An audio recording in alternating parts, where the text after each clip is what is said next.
Hey there, and welcome back to Sparkle and Shine, the podcast that helps keep your home feeling fresh, functional, and just a little less chaotic. I'm your host, Laila, and today I have a very special guest with me, my sister, Mina. Hey everyone, I am so excited to be here because, well, let's just say I have some very strong opinions about today's topic. Yes, you do. And honestly, I'm already bracing myself because today we're tackling the ultimate spring cleaning checklist, which means Mina and I are probably going to have some, let's call them creative differences about what really needs to get done. Look. I love a clean home. Who doesn't? But I also believe in keeping things simple. Spring cleaning should be about resetting your space and making life easier, not driving yourself into the ground with an endless to-do list. And I believe that if we're doing this, we're doing it right. So today, we're giving you the ultimate spring cleaning checklist. Whether you're like me and love a deep clean that leaves no corner untouched, or you're more like Mina, who thinks good enough is a perfectly valid cleaning strategy. It is! Not everyone has hours to scrub every inch of their house, Layla. Fine. So here's what we got lined up for you today. We're taking you through a room-by-room cleaning guide. Yes, Mina, I already know you're going to protest. Obviously. Some of this is just too much, Layla. We'll also cover hidden dirt traps that people always forget about. You know, the places that make you wonder, when did this even get dirty? Then we'll talk about the best cleaning tools and products to make your spring refresh as efficient as possible. And for those of you who are short on time, don't worry. We've got quick and realistic hacks that actually fit into busy schedules. Which is where I come in, to make sure we're being realistic, because let's be honest, no one is deep cleaning their baseboards every weekend, Layla. But they should. Baseboards get so dusty. They deserve a little love too. So step 1, start with a plan, or wing it, according to Mina. So we've set the stage. She's staring at me like, how dare. So we've set the stage for what we're covering today. But before we start scrubbing, vacuuming, and organizing, let's talk about step 1 of spring cleaning. And trust me, this is the difference between an efficient, satisfying clean and running around the house like a headless chicken getting distracted by random messes. Because if you don't have a plan, you're going to end up wandering from room to room, half cleaning everything and finishing nothing. Or, and hear me out here, you just start with the messiest room and work from there. No, absolutely not. That's how you get stuck in a cleaning vortex and somehow end up organizing your sock drawer for an hour instead of actually making progress. I am totally not speaking from experience, I swear. Okay, let's break it down for people who actually want to be strategic about this. The first thing you need to do is decide on a schedule. Are you the type who likes to knock it all out in one day, or do you prefer to spread it out over the week? That sounds like a trap, because I already know you're about to push your one-day deep clean agenda. Well, I do love a good marathon cleaning session. Personally, I like to dedicate a full day and get everything done. That way, I can actually enjoy my freshly cleaned space without the stress of unfinished tasks looming over me. Yeah, that sounds exhausting and totally unrealistic. I'd rather tackle one room a day so I don't feel like my entire Saturday was stolen from me. Spreading it out makes it way more manageable. See? Different approaches, same goal. Either way, pick a schedule that works for you. Just don't let spreading it out turn into never finishing. Rude. But okay, fair point. Yeah. Now that you've got your plan, let's talk supplies. Because nothing is worse than getting into cleaning mode and realizing you're all out of all-purpose spray or that your vacuum bag is full and you don't have any more. That's literally the moment I decide I'm done for the day. No cleaner? No problem. I'll just sit down and pretend I never started. Mina, that's why you need to be prepared ahead of time. Here's what you should have ready. Number 1, a good vacuum. Preferably with a HEPA filter. You might even want to get a vacuum attachment for the crevices in your couch. Microfiber cloths, because they pick up so much more than paper towels. And a mop, scrub brush, and of course, your favorite cleaning products. And trash bags. Because spring cleaning is also about letting go of stuff. And on that note, Layla, you are terrible at throwing things away. So, to Mina's point, I am terrible at getting rid of stuff. So, this is definitely the pot calling the kettle black here, but bear with me. We've got our plan and supplies ready, but before we dive into deep cleaning, there's something we need to tackle first: decluttering. Because let's be real, what's the point of scrubbing, vacuuming, and organizing if you're just shuffling around a bunch of stuff you don't even need? Oof, okay. I see where this is going, and I already know you're going to tell people to throw away half their belongings. I wouldn't, but if it's just collecting dust, why are we keeping it? So let's start with the easiest decluttering trick in the book, the 12-month rule. If you haven't used something in a year, chances are you don't need it. Be honest. If it's been sitting untouched in the back of a closet for 12 months or longer, you're probably not going to suddenly need it tomorrow. Donate it, sell it, or let it go. Okay, but what if it's something I might need later? Like, I don't know, an extra water bottle. Mina, you do not need 5 identical water bottles just in case. Yes, I do. All right. What about the sentimental stuff? That's way harder to get rid of than, like, an old blender. Oh, absolutely. And I totally am speaking from experience here. And again, I'm not saying you have to throw out every keepsake, but there's a difference between cherishing special memories and holding on to random things just because you feel guilty. So keep items that truly mean something to you, like handwritten letters, a special gift, or something that brings back joy.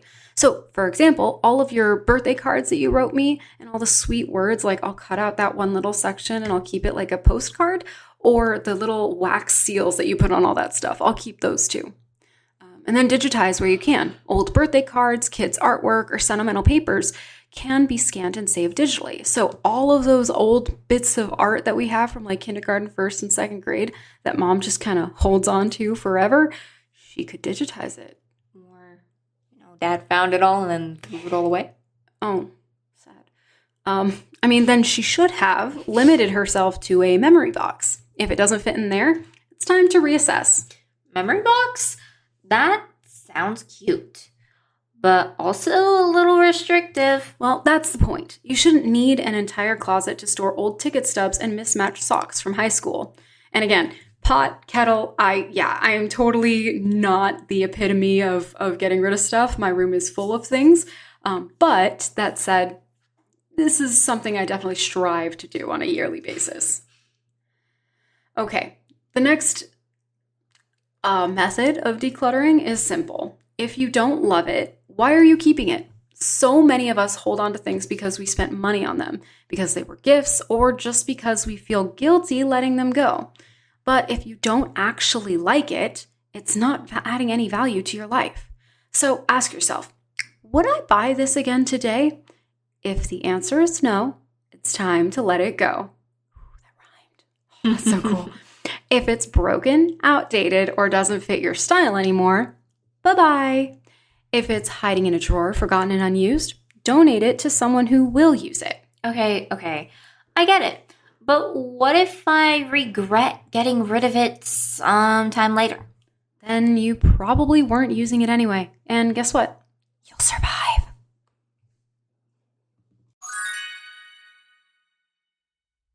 All right, we've tackled decluttering. Now let's move on to the bedroom. This is the part where we get really deep in depth with our checklist. The bedroom is supposed to be a peaceful, relaxing space, but if you haven't dusted in a while, there's probably a good chance you're sleeping next to a layer of dust bunnies. And let's be real, probably a few rogue socks too, huh? Ugh, Layla, you're calling us out again. Us? Excuse you, speak for yourself. Who's the one with socks in their sheets? Yeah, okay. Fair enough. I guess if the shoe fits or the lost sock, it is what it is, right? Okay, so let's start with the easiest way to refresh your bedroom. Wash all of your bedding. And no, I don't just mean your sheets. Wash your pillowcases, comforters, and duvet covers. Toss your actual pillows in the wash too. Yes, that's a thing. Most pillows can go in the washing machine on a gentle cycle. Check the care label on it and it'll tell you how you can treat it. Rotate your mattress while you're at it. It helps to prevent uneven wear and keeps it feeling more comfortable. Okay, so I fully support fresh sheets and rotating the mattress. There's nothing better than crawling into clean sheets and with crisp bedding and a even mattress. But washing my pillows? That's a thing? Apparently, you're supposed to wash them every 3 to 6 months. Otherwise, they get full of dust mites, sweat, and, well, let's just not think about it too much. Oh, okay, moving on. Next up, your nightstand. I don't know about you, but mine tends to become a catch-all for random stuff. Half-empty water bottles, old receipts, 3 different lip balms. It's a mess. So clear out anything that doesn't belong there, like that book you swore you'd read 6 months ago. Wipe everything down because, let's be honest, when's the last time you dusted your nightstand? And try to only keep the essentials, a lamp, maybe a journal, and whatever you actually use at night. Okay, fair. But what if my essentials include 3 different chapsticks and my entire skincare routine? Then you probably need a drawer organizer. A clutter-free nightstand makes the whole room feel cleaner. Trust me. Now, this is the part where some of you are going to fight me on this because nobody likes vacuuming apparently. But vacuuming under the bed is a must. If you've been skipping this step, let me tell you, there's a whole world of dust under there just waiting to make your allergies miserable. Okay, I support fresh sheets, but vacuuming under the bed? Who's going to see that? Your allergies, Mina. They see it. And if you've ever woken up feeling stuffy or sniffly, this could be why. So move out any storage bins, clear out forgotten socks, and give the space a good vacuum. Bonus points if you dust your headboard and ceiling fan while you're at it. Fine, but I draw the line at rearranging furniture, just to clean behind it. Well, we'll get to that when we talk about the living room. Oh, man. All right, now it's time to talk about bathroom floors and the shower area. Now, I know people think they clean their bathrooms regularly, but let's be real. There's a difference between a quick wipe and an actually deep cleaning your floors, grout, and shower glass. And growing up in a family that's been in the industry our whole lives, oh, we know the difference. Yeah. I can already hear mom and dad in my head telling me to scrub the grout and squeegee the shower door. Because you're supposed to. You'd think after years of watching them run a cleaning business, this stuff would be second nature to you. Oh, it is. I just conveniently forget when it's my turn to do it. Wow. Rude.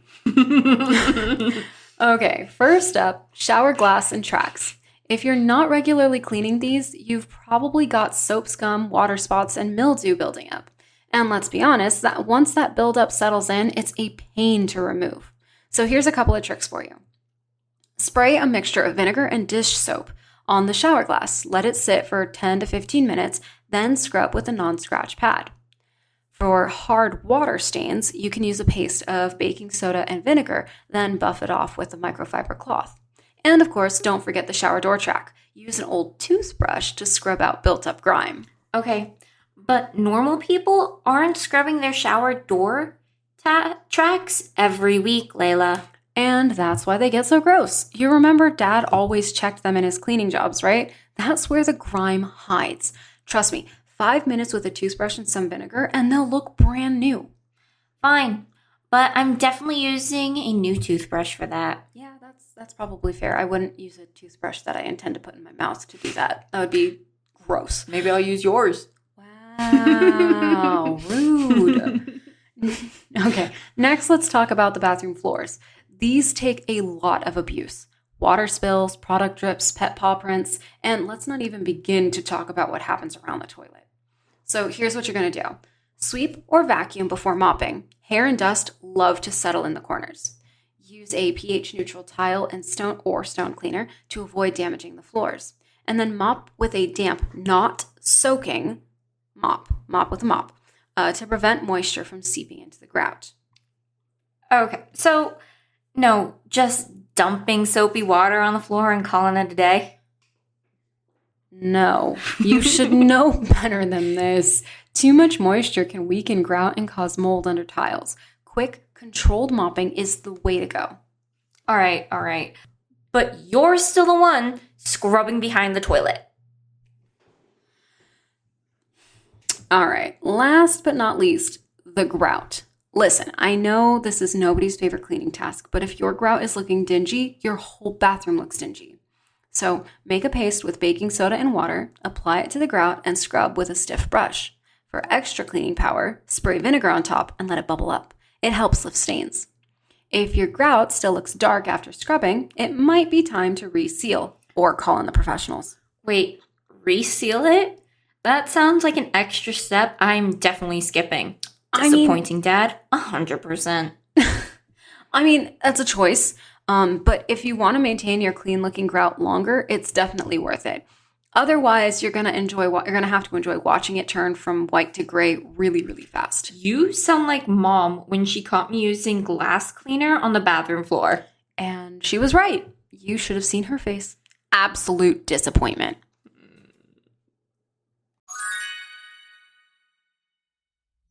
Now, the kitchen is where deep cleaning matters most because food buildup and grease are real issues. So you're going to want to wipe down cabinets, disinfect countertops, clean out the fridge, throw away any expired items, and then scrub the oven and the stovetop. Okay, I fully support cleaning out the fridge. I do it at least once a week. But scrubbing the oven, that's a once-a-year task for me. No, it is a once-a-year task. Welcome to spring cleaning. We've covered a lot of deep cleaning tips so far, but let's take a moment to talk about a cleaner way to clean. Literally. Many of us are looking for safer, non-toxic, and budget-friendly ways to keep our homes fresh. And the good news, you don't need a cabinet full of chemical-based products to get the job done.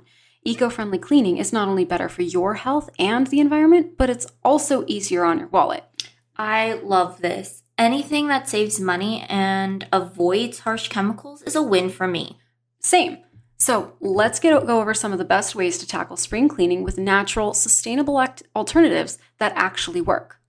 So one of the simplest ways to go green with your cleaning routine is by making your own cleaning products. A lot of store-bought cleaners contain strong chemicals that can leave behind harsh fumes and residues.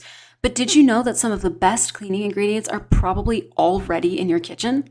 So you've got baking soda, which is a powerhouse for scrubbing away grime, deodorizing surfaces, and lifting stains.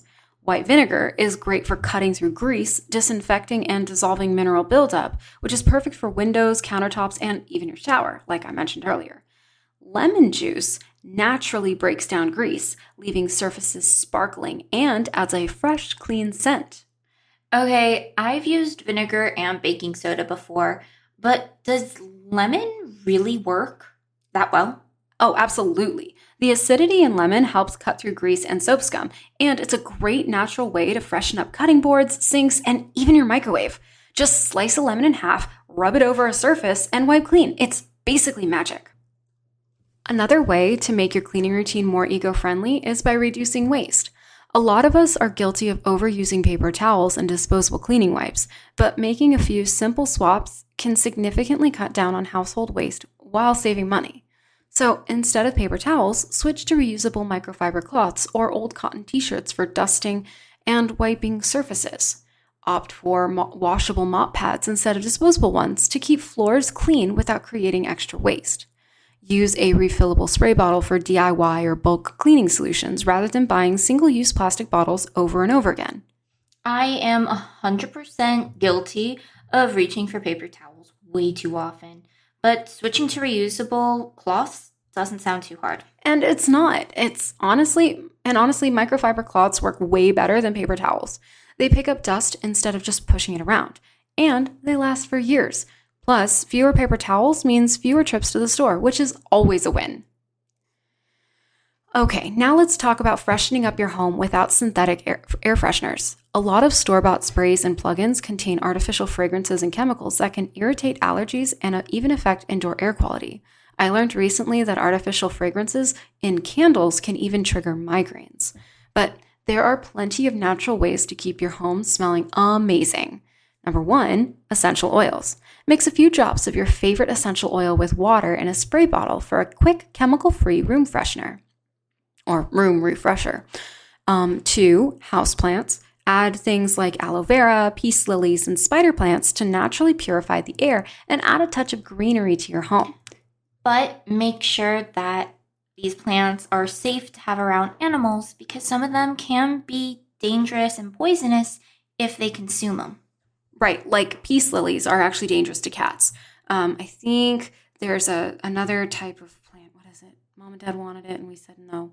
I think it's just peace lilies. No, we have it too. The Monstera plant? Oh, the Monstera plants, but they're up high and the cats can't get to them. Yeah. That's what it is.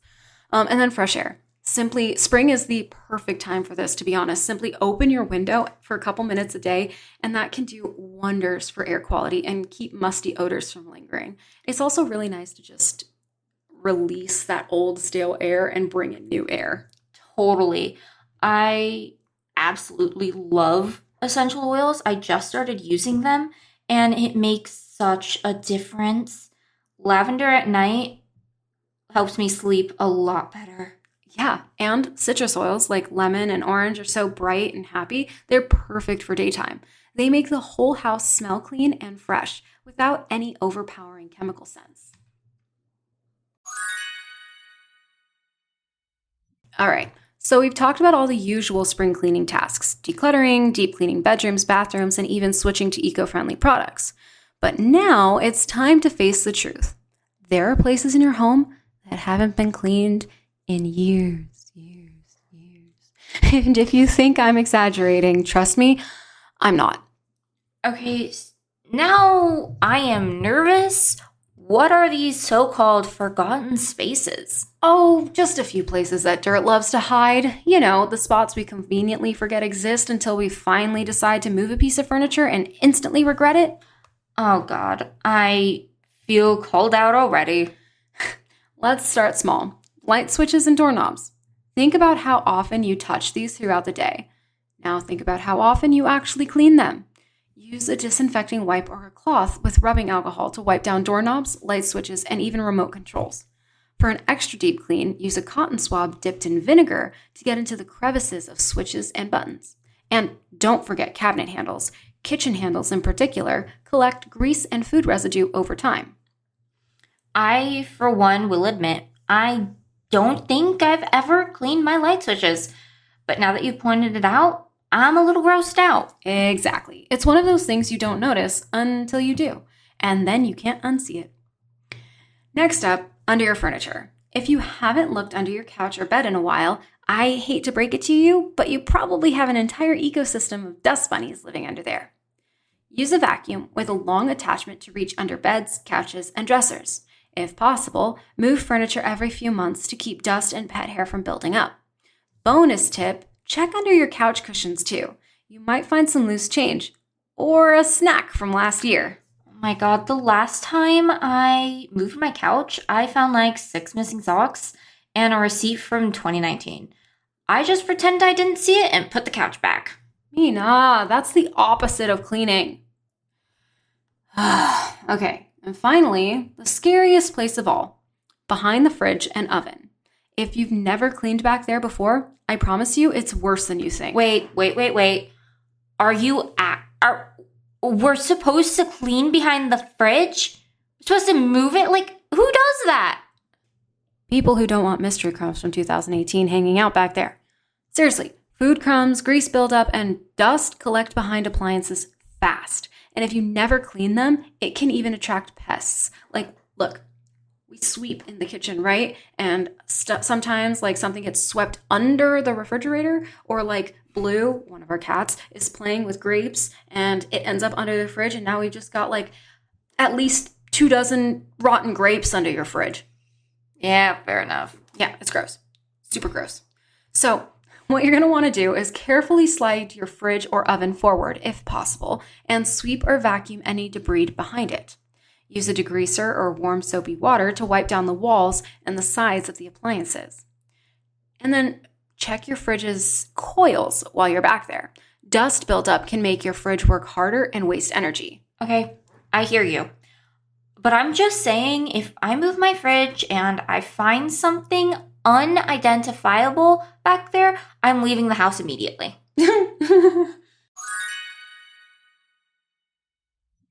All right, we get it. Not everyone has the time or the patience, Mina, to dedicate an entire weekend to deep cleaning. Life is busy, and sometimes the idea of spring cleaning just feels overwhelming. But the good news? You don't have to do it all at once. If you only have a few minutes a day, you can still make a big difference in your home. Okay, this is my kind of cleaning. I refuse to spend an entire day scrubbing when I can just do little bits throughout the entire week. Yeah, but some of us enjoy the satisfaction of a full deep clean. That's because you're a cleaning marathoner, and I'm a cleaning sprinter. I want to get in, get it done, and move on with my life. Well, lucky for you, I've got some speed cleaning strategies that even you will love. One of the best ways to stay on top of cleaning without feeling overwhelmed is the 15-minute rule. It's simple. Set a timer for 15 minutes, pick a task, and clean as much as you can before the timer runs out. Focus on high traffic areas. Wipe down counters, sweep the floors, or do a quick bathroom refresh. Use commercial breaks. If you're watching TV, clean during commercials. If you have commercials, it's amazing what you can get done in a few short breaks. Or make it a game. Challenge yourself or your family to see how much can be accomplished in 15 minutes. Okay, this actually makes sense. I like the idea of setting a time limit. It keeps things from dragging on forever. Exactly. And it's great for people who procrastinate cleaning because they don't want to spend hours on it. You just tell yourself, it's only 15 minutes, and suddenly it's manageable. Now, if the idea of cleaning your whole house in one go sounds like too much, try breaking it up over the week.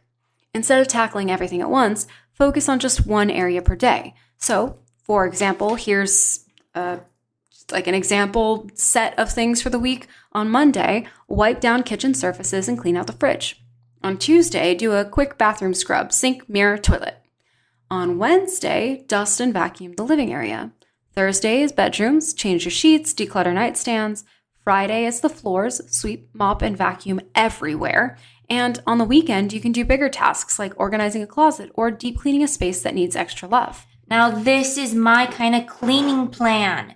One small thing a day means I don't have to sacrifice my whole weekend. Exactly. It's all about keeping things manageable so you don't get overwhelmed and give up before you even start. And finally, let's talk about one of the easiest ways to keep your home from turning into a disaster zone. Cleaning as you go. If you build small cleaning habits into your daily routine, you won't even need a big deep clean as often. So, make your bed every morning. It instantly makes your room look put together. Wipe down counters right after cooking so messes don't pile up. Do a 5-minute reset at the end of the day. Pick up clutter, straighten pillows, and put things back in their place. And always leave a room better than you found it. Grab that empty glass, fluff the couch cushions, or put your shoes away. Oh, I love this 5-minute reset idea. It feels doable, even for me. It's a game changer. If you take a few minutes each day to tidy up, you'll never have to deal with a giant mess all at once. All right. I'll admit, this actually sounds like a way to keep my place clean without spending an entire Saturday scrubbing. I might just try it. All right, we've talked about the big cleaning projects, but now it's time to tackle two areas that often get ignored during spring cleaning: the laundry room and the closet. These places might not be front and center in your home, but trust me, they collect way more clutter than you realize. Oh, absolutely. My closet is basically a black hole of clothes I forgot I even owned. Exactly. And if your laundry room is anything like mine, there's probably a pile of "I'll fold this later" clothes just waiting for attention. So let's get these spaces freshened up. One of the best ways to reset your closet for spring is by rotating out seasonal clothing. If you're still digging through heavy sweaters and winter coats just to find a t-shirt, it's time to pack things away and make room for the clothes you'll actually wear. So store your bulky winter items like coats, scarves, and boots in vacuum-sealed bags or storage bins to free up space. Check for anything you didn't wear all season. If it's been sitting untouched for months, consider donating it. And then give your spring and summer clothes a quick refresh by washing anything that's been in storage before wearing it. I love switching out seasonal clothes. It makes me feel like I just went shopping without actually spending money. Right? Girl math, it's like rediscovering your wardrobe all over again. And then, spring cleaning isn't just about your clothes. It's also your linens, right? Those need some attention too. When was the last time you washed your curtains, blankets, or even your area rugs? Toss your blankets and pillow covers into the wash to freshen them up after months of use. Vacuum or steam clean area rugs to remove dust and allergens that have settled in over time. Now, I say steam clean area rugs. I specifically mean find a professional near you to clean your area rugs. Don't do it yourself with like a Hoover or something. Like actually go and find a professional area rug cleaning company like JP Carpet Cleaning Expert Floor Care to take care of it for you. That's the best way to make sure that your carpets are taken care of appropriately. And then wash or air out curtains. Fabric absorbs odors, so giving them a good clean can instantly make the room feel fresher. Wait, people wash their curtains? That's a thing? Mina, yes, curtains trap dust just like anything fabric does. Trust me, once you wash them, you'll notice the difference. Now, let's talk about the most frustrating part of laundry: missing socks. We all have that lonely single sock pile waiting for their lost long twin, but where do they actually go? That's what I want to know. I swear I put 2 socks in the wash and only one comes back out. Okay. Check behind and under your washer and dryer. Sometimes socks fall behind appliances and never make it back out to the laundry basket. 2. Use a mesh laundry bag for small items like socks and delicate clothing to keep them together. And 3, establish a sock waiting zone in your laundry room. If a match shows up later, you'll know where to find it. I absolutely love the idea of a sock waiting zone, but let's be real. Some socks are just gone forever into the void of sock black holes. The void. Probably. And if I ever find out where they actually go, I'm writing a book about it, I swear. I'm pretty sure it's Gremlins. They only ever take the left sock, though. I'm pretty sure that's the case. Socks don't have right and left. Says you. All right, we've covered pretty much everything, from making a cleaning plan to tackling each room without completely losing your sanity. Whether you're a deep cleaning enthusiast like me, or more of a bare minimum but still trying kind of person like my sister, we hope this episode made spring cleaning feel a little more doable. And hopefully we prove that spring cleaning doesn't have to be torture. You don't have to scrub every inch of your house in one weekend. Just do what works for you and focus on the areas that actually need attention. Exactly. And for those of you who do love a full deep clean, embrace it. There's nothing better than stepping into a fresh, organized home ready for a new season. Don't forget to download our special spring cleaning checklist. It has boxes on it so you can check things off as you go, making the process even more satisfying. And for floors that sparkle and stay fresh longer, consider reaching out to JP Carpet Cleaning Expert Floor Care. Their professional floor cleaning services can help your spring cleaning results last just a little bit longer. Okay, so next week, we're going to be diving into the truth about air quality and how to keep your home allergy-free. We'll be talking about sneaky pollutants that are inside your home, what actually works to improve air quality, and of course, the best cleaning tips to keep allergies under control. Don't forget to subscribe and share this episode because everyone deserves a fresh start this spring. Until next time, keep shining.